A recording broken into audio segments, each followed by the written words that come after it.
सामुदायिक radio 90.0 megahertz radio Rishikesh के सभी श्रोताओं को सोनिका लेखवार की तरफ से प्यार भरा नमस्कार।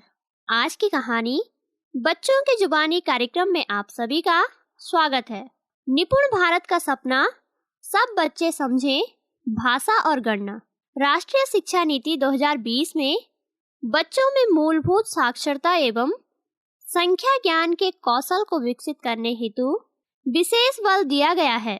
इसी पक्ष को देखते हुए जिला शिक्षा एवं प्रशिक्षण संस्थान रुद्रप्रयाग द्वारा बच्चों में पढ़ने को रोचक बनाने व भाषाई कौशल को विकसित करने के उद्देश्य से जनपद के राजकीय प्राथमिक विद्यालय के कक्षा 1 से 3 तक के विद्यार्थियों में कहानी को समझ के साथ पढ़कर सुनाने के प्रति रुचि विकसित करने हेतु उनके द्वारा सामुदायिक रेडियो ऋषिकेश की अपनी पाठ्य पुस्तक या समकक्ष पुस्तकों की कहानी को धारा प्रवाह एवं उचित आरोह अवरोह के साथ सुनाने की पहल की गई है, जिसका नाम है आज की कहानी बच्चों की जुबानी। इस पहल से उनमें एवं राज्य के अन्य विद्यालयों के छात्र छात्राओं में कहानी के प्रति रुचि उत्पन्न होगी। साथ ही उनमें सस्वर वाचन, पठन, भाषाई कौशल विकसित होंगे। तो आइए कार्यक्रम के शुरू में सुनते हैं वंशीधर तिवारी जी, महानिदेशक विद्यालयी शिक्षा, उत्तराखंड निदेशक, राज्य परियोजना समग्र शिक्षा, उत्तराखंड का इस कार्यक्रम के प्रति यह संदेश। राष्ट्रीय शिक्षा नीति 2020 के अनुरूप निपुण भारत मिशन वर्ष 2026-27 तक कक्षा 3 के सभी बच्चों को बुनियादी साक्षरता एवं संख्या ज्ञान की दक्षता उपलब्ध कराने एवं उनके स्तरानुसार आवश्यक जीवन कौशल सिखाने के लिए प्रारंभ किया गया। बच्चे समझ के साथ धारा प्रवाह पढ़ सके तथा गणित की आधारभूत संक्रियाओं को हल कर सके, इसके लिए राज्य सरकार एवं भारत सरकार के स्तर से विभिन्न कार्यक्रम संचालित किए जा रहे हैं। इसी क्रम में डायट रतुड़ा रुद्रप्रयाग द्वारा नवाचार के रूप में कक्षा 1 से 3 तक के सभी बच्चों के लिए आज की कहानी बच्चों की जुबानी कार्यक्रम प्रारंभ किया जा रहा है। यह एक सराहनीय प्रयास है। मेरा विश्वास है कि कार्यक्रम से जुड़ने पर बच्चों में पढ़ने की आदत का विकास होगा तथा कार्यक्रम निपुण भारत के लक्ष्य प्राप्त करने में मील का पत्थर साबित होगा। अभी आपने सुना वंशीधर तिवारी जी, महानिदेशक विद्यालयी शिक्षा उत्तराखंड का यह संदेश। अब आइए आज की कहानी बच्चों की जुबानी कार्यक्रम इस पहली कड़ी में सुनते हैं राजकीय प्राथमिक विद्यालय जावरी रुद्रप्रयाग के द्वारा प्रस्तुत कहानी अक्ल बड़ी या भैंस। कहानी को प्रस्तुत कर रहे हैं शीतल सेमवाल जी, आनिया राणा जी एवं साहिल जी, और विद्यार्थियों से कहानी से संबंधित चर्चा कर रही हैं इन्हीं बच्चों की शिक्षिका श्रीमती अरुणा नौटियाल जी।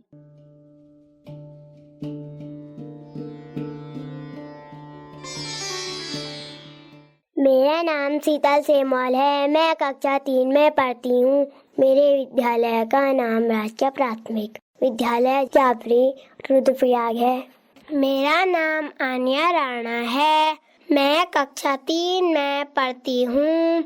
मेरे विद्यालय का नाम राजकीय प्राथमिक विद्यालय जावरी रुद्रप्रयाग है। मेरा नाम साहिल कुमार है। मैं कक्षा 3 में पढ़ता हूँ। मेरे विद्यालय का नाम राजकीय प्राथमिक विद्यालय जावरी रुद्रप्रयाग है।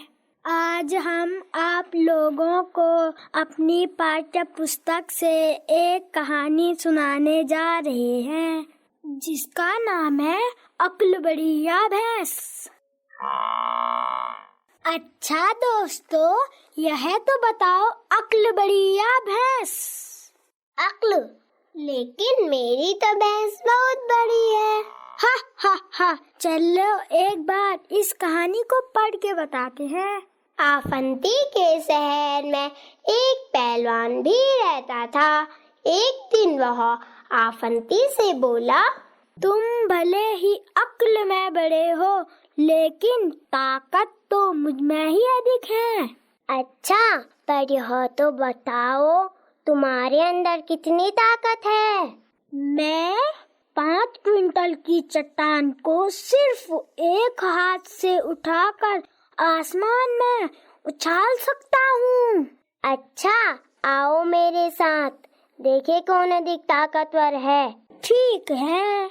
आफंती पहलवान को शहर की 4 दीवारी के पास ले गया और बोला, जरा इस रुमाल को दीवार के पार फेंक कर तो दिखाओ।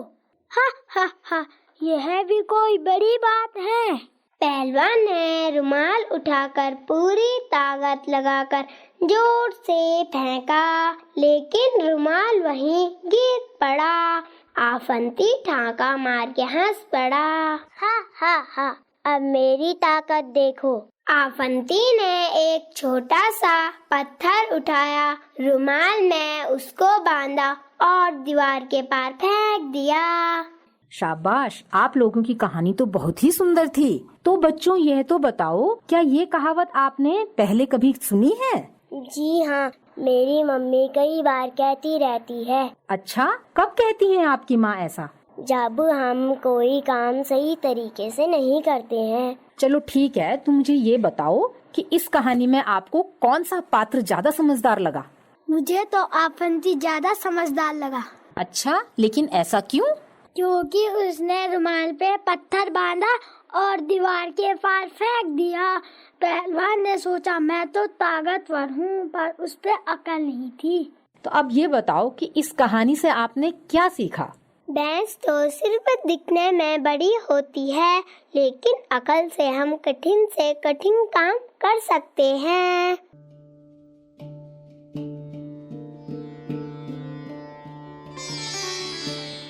अभी आपने सुना राजकीय प्राथमिक विद्यालय जाबरी रुद्रप्रयाग के द्वारा प्रस्तुत कार्यक्रम आज की कहानी बच्चों की जुबानी। उम्मीद है आपको यह कार्यक्रम पसंद आया होगा। कार्यक्रम से जुड़े सुझावों से जरूर अवगत कराइएगा।